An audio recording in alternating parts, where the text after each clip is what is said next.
kita berjumpa lagi di Bible POV ya, Yes, POV. keempat, Yes. ya, dengan narasumber di sebelah saya, Pendeta Antipas Rudianto alias suami saya. Oke. Ya, kita mau sedikit tanya-tanya nih Pak, ya, tentang overthinking. Tentu tidak bisa terlepas dari kehidupan kita, dan saya juga sering seperti itu.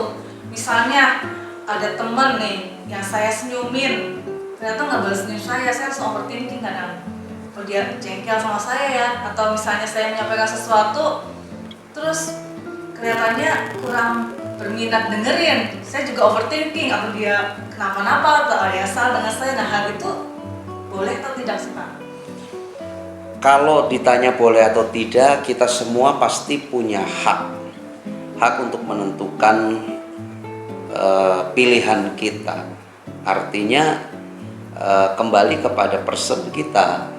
Tetapi kalau berkaitan dengan kita menilai orang, ini yang perlu kita pahami. Seringkali kenapa kita sendiri menjadi sosok pribadi yang katakanlah, saya tidak bermaksud menghakimi siapapun, teman-teman Anda yang mengikuti POV, tetapi realita terjadi seperti tadi. Ketika ada sesuatu terjadi, kita kemudian berpikir jauh ke sana tanpa kita melihat betul tidak orang tersebut seperti yang kita pikirkan. Karena pengalaman saya lebih banyak melesetnya sebenarnya. Karena orang semua punya kesibukan masing-masing, punya pergumulan masing-masing. Nah, memanage itunya yang kadang-kadang seseorang dengan yang lain berbeda.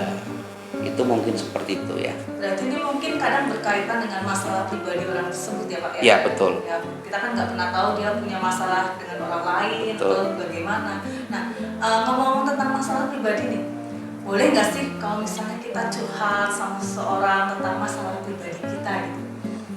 Mungkin orang terdekat kita, misalnya suami kita nggak bisa diajak ngobrol gitu ya, nggak bisa diajak curhat, kemudian kita cari orang lain gitu. Ya, kalau pertanyaannya boleh atau tidak, kembali lagi tadi, kita semua punya hak untuk menentukan pilihan. Dan saran saya, kalau memang itu harus terjadi, artinya kita tidak berani curhat dengan pasangan kita, maka saran saya, curhat kita itu kepada orang yang tepat.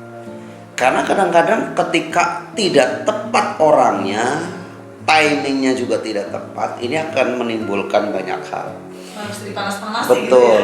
apalagi begini, kalau seorang pria dia tidak bisa curhat sama pasangannya, kemudian dia curhat sama orang lain, mohon maaf, apalagi seorang wanita, ini nanti akan timbul persoalan di berikutnya. Intinya jangan menyelesaikan masalah dengan menimbulkan masalah. Tapi Anda bebas kalau curhat sama saya. Jadi ini harapan saya sebagai seorang gembala juga, bahwa saya mendorong jemaat Tuhan siapapun Anda, apakah Anda jemaat Sokit atau jemaat gereja lain, saran saya ketika Anda ketemu persoalan dan mungkin ada waktu-waktu tertentu, persoalan tertentu yang mungkin Anda belum ada keberanian untuk sharing dengan istri, carilah hamba Tuhan, carilah gembala Anda, cari hamba Tuhan untuk bercerita. Dan kalau memang Anda punya keberanian keterbukaan dengan pasangan, itu harapan saya. Kalau Anda tidak berani terbuka dengan pasangan, kemudian sembunyi-sembunyi, di kemudian hari ini menjadi bom waktu. Tetapi juga buat kita, kalau pasangan kita curhat sesuatu, sharing dengan kita, itu rahasia berdua. Jadi tidak perlu kemana-mana, itu dijaga ketat, kemudian kita juga harus siap. Bisa jadi begini, pasangan kita nggak mau cerita karena kita sendiri mungkin ada satu dan lain hal yang membuat pasangan kita tidak berani sepenuhnya untuk cerita.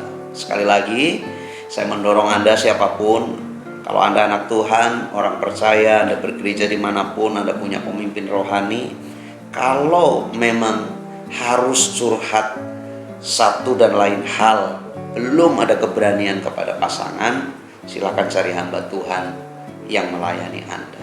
Itu mungkin begitu, Bu. Oke, Terima kasih. Oke, sebelumnya, Pak. Tuhan berkati. Oh, ini kita jabat tangan. God bless you, God bless you. God bless you.